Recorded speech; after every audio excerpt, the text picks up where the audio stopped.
দেখে বোঝার উপায় নেই এটি সড়ক নাকি বাজার। 3 লেনের সড়কের 2 লেনই দোকানপাটের দখলে, বাদ যায়নি পাশের ফুটপাতও। মাত্র একটি লেন ব্যবহার করে কোনো রকমে চলাচল করছে যানবাহন ও পথচারী। ফলাফল তীব্র যানজট আর চরম ভোগান্তি। বাজারটা একদম রাস্তার মাঝামাঝিতে চলে আসে, যার কারণে আমাদের বাসগুলো চলতে অনেক সমস্যা হয়। এটা মোটেও ঠিক না, এটা গ্রহণযোগ্য না। রাস্তার উপরে এইভাবে অ্যাক্সিডেন্ট হতেই পারে। প্রতিনিয়তই রাস্তায় অ্যাক্সিডেন্ট হচ্ছে এই বাজার ঘাটের জন্য।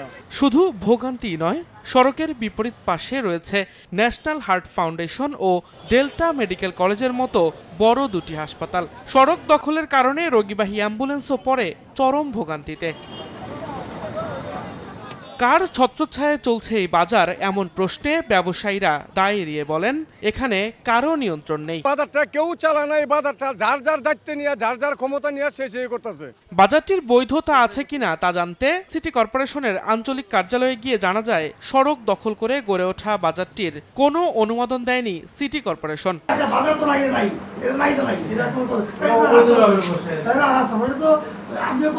হকারদের লাইসেন্স প্রদানের মাধ্যমে ফুটপাতে শৃঙ্খলা ফেরাতে কাজ করছে সিটি কর্পোরেশন। এটাকে খোঁজ খবর নিয়ে আমরা নিজে ভিজিট করে দেখব, যদি ওরকম কোনো অব্যবস্থাপনা থাকে অবশ্যই জনসেবার জন্য যেটা করার প্রয়োজন আমাদের সাধ্যের মধ্যে থেকে সেটা তো আমরা করবই। ফুটপাত ও সড়ক দখলের সঙ্গে শত কোটি টাকার অনৈতিক স্বার্থ জড়িত বলে মনে করেন নগর পরিকল্পনাবিদ স্থপতি ইকবাল হাবিব। হকার বাজার বা মাস্তানদের দৌরাত্ম্য, হাজার কোটি টাকার এই অবৈধ ব্যবসায়িক ক্ষেত্রটি শুধু যে পদচারী এবং বাস সহ গণপরিবহনের বাধা সৃষ্টি করছে তা নয়, এর থেকে উদ্বৃত্ত যে বর্জ্য সেটি পুরো এলাকাকে জনস্বাস্থ্যের হুমকি তৈরি করছে।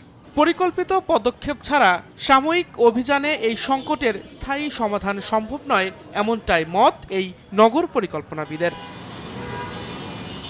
দিন মোহাম্মদ সাব্বির, সময় সংবাদ, ঢাকা।